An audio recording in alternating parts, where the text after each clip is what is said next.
বাঁচান, এই ওরে বাঁচান, ওরে নিয়ে যান, ওরে নিয়ে যান, ওরে নিয়ে যান।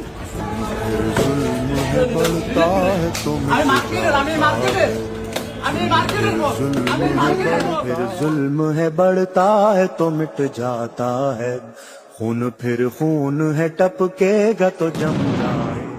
আমি ওদের সামনে বুক পাইতে দাঁড়াইছি, ওরা একবার বুম দিছে, ওই জায়গায় আমার ইচ্ছা মতো পিটাইছে। আমি আমার ছেলেগুলারে নিয়ে এই জায়গায় চলে আসছি, ভিতরে এসে আমার পেটের মধ্যে লাগতে দিছে। পুলিশের কাছে আমার একটি সিম্পল কোশ্চেন আছে যে আপনারা কি চান, মানে আপনারা কি চান যে এই বাংলাদেশে শুধু আপনারাই থাকেন, বা আপনাদের যারা কন্ট্রোল করে আপনাদের ঊর্ধ্বতন কর্মকর্তা বা সরকার তারাই থাকুক, মানে কোনো জনগণ থাকবে না, কোনো বিচার আচার থাকবে না, কোনো চাওয়া পাওয়া থাকবে না। মানে ভ্যালিড কোনো জিনিস নিয়ে, কোনো দাবি নিয়ে যখন সাধারণ মানুষ রাস্তায় নামে তখন সেটার কি কোনো মূল্যায়ন থাকার কথা না? মানে একটা ভ্যালিড দাবি নিয়ে যখন দিনের পর দিন কয়েক মাস ধরে রাস্তায় বসে থাকে মানুষ, তখন তো তাদের সাথে অন্য ধরনের ব্যবহার করা উচিত, তাই না? আপনারা দেখেছেন যে সবার চোখের সামনে দিনে দুপুরে হাদি ভাইকে গুলি করে মেরে ফেলল। গুলি করে সেই, এমন তো নয় যে গুলি করার পর কয়েকদিন পরে জানা গেছে, গুলি করার সাথে সাথেই জানা গেছে। তারপর সেই আসামি কিভাবে পালিয়ে যায়, কিভাবে পালিয়ে থাকে, কেন এতদিন ধরেও আপনারা এখনও পারলেন না হাদির খুনিকে শনাক্ত করতে যে সে কোথায় আছে? সেই দাবিতে যখন মানুষ রাস্তায় নেমেছে যে হাদি ভাইয়ের বিচারটা যেন দ্রুত হয়, হাদি ভাই নিজে বলে গেছে, যখন তিনি জীবিত ছিল তখন তিনি নিজে বলে গেছে যে আমি একদিন মারা যাব, এটা কনফার্ম, বাট আমার বিচারটা যেন দ্রুত হয়, আমার বিচারটা যেন আমি পাই। আমাদেরকে গুলি করার আগ পর্যন্ত কোনো কিছু আমাদের গায়ে লাগে না। যতক্ষণ না পর্যন্ত বুকে বা মাথায় গুলি চলবে ততক্ষণ পর্যন্ত আমরা কোনো স্ট্রাগল মনে করি না, এবং এক্সট্রা কোনো সিকিউরিটি লাগবে না। শুধু আমাদেরকে যদি কেউ গুলি করে মেরে ফেলে তাকে যেন ধরে বিচার করা হয়। আপনি যদি আজকে আমাকে, জাবেরকে, আমাদের টিমকে মেরে ফেলেন এবং তার যদি বিচার করতে না পারেন তাহলে নতুন কেউ জন্মাবে না। একটা মানুষ যদি এই কথা বলে যায় এবং তাকে মেরে ফেলা হয়, তার বিচারটা তো অবশ্যই দ্রুত করা উচিত ছিল। কিন্তু আপনারা বিচার প্রক্রিয়াই আপনারা শুরু করতে পারেন নাই। বিচার প্রক্রিয়া শুরু করলে এতদিনেও আপনারা সেই মানে বিচারটা শেষ করতে পারেনি, বা বিচারের কোনো মানে কি আপডেট সেটাও আমরা ভালোভাবে জানতে পারি না।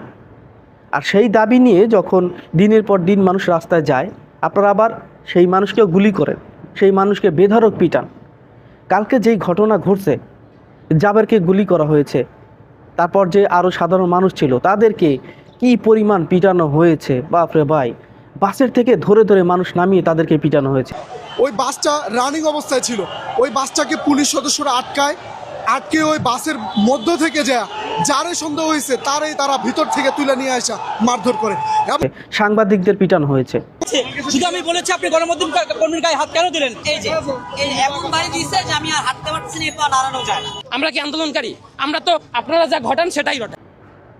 কেন পুলিশ ভাই আপনাদের মানে এত আক্রোশ কেন? জনসাধারণের উপর এত আক্রোশ কেন? তো আমরা আপনাদের কাছ থেকে এই ধরনের আচরণ চাই না। পরিস্থিতি সামাল দেওয়ার অনেক ধরনের সিস্টেম আছে। আমরা অনেক সময় দেখেছি যে আর্মিরা কিভাবে পরিস্থিতি সামাল দেয়, আর এখানে পরিস্থিতি সামাল দেওয়ার তো কিছু নাই। এটা আপনারাও ভালো করে জানেন যে কি দাবি নিয়ে এখানে আসা হয়েছে, কেন আসা হয়েছে। আমরা চাই না যে আমাদের দেশের যারা আইন শৃঙ্খলা রক্ষাকারী বাহিনী আছে, যারা এই সমস্ত মানে বিষয় নিয়ে কাজ করে, তাদের কাছ থেকে আমরা এতটা আগ্রাসন চাই না। আমরা চাই তাদের ব্যবহার আরও সফট হোক। আপনাদের দায়িত্ব এটা সফটভাবে সব কিছু হ্যান্ডেল করা, কথার মাধ্যমে, আলাপ আলোচনার মাধ্যমে হ্যান্ডেল করা। আমরা এইটা চাই না যে আমরা সলিউশন না বের করে আপনারা উল্টাপাল্টা পিটাপিটি শুরু করবেন, মারামারি শুরু করবেন, হামলা শুরু করবেন। এর আগেও কিন্তু আপনাদের বিরুদ্ধে অনেক কমপ্লেন রয়েছে, পুলিশের থেকে জনসাধারণের বিশ্বাস উঠে গেছে, আপনারাও কিন্তু কাজে আসেনি তখন। হ্যাঁ, এই ঘটনা কিন্তু ঘটে গেছে এর আগে। সেই একই কাজ যদি আপনারা আবারও করেন তাহলে আর আমাদের আসলে বলার কিছু নাই। আমরা চাই যে আপনারা পরিবর্তন হন, আরও সুন্দরভাবে আচরণ করেন, আরও সুন্দরভাবে ব্যবহার করেন, আরও সুন্দরভাবে পরিস্থিতি সামলান। হাদি ভাইয়ের বিচার, এটা বাংলাদেশের প্রত্যেকটা মানুষ, দল, মত, ধর্ম নির্বিশেষে সবাই চায়, এটা প্রাণের চাওয়া মানুষের। এই জিনিসটা নিয়ে আপনারা এই ধরনের কাণ্ড ঘটাবেন না, এই ধরনের আচরণ করবেন না। এটা একটা রিকোয়েস্ট আপনাদের উপরে, আপনাদের কাছে থাকলো।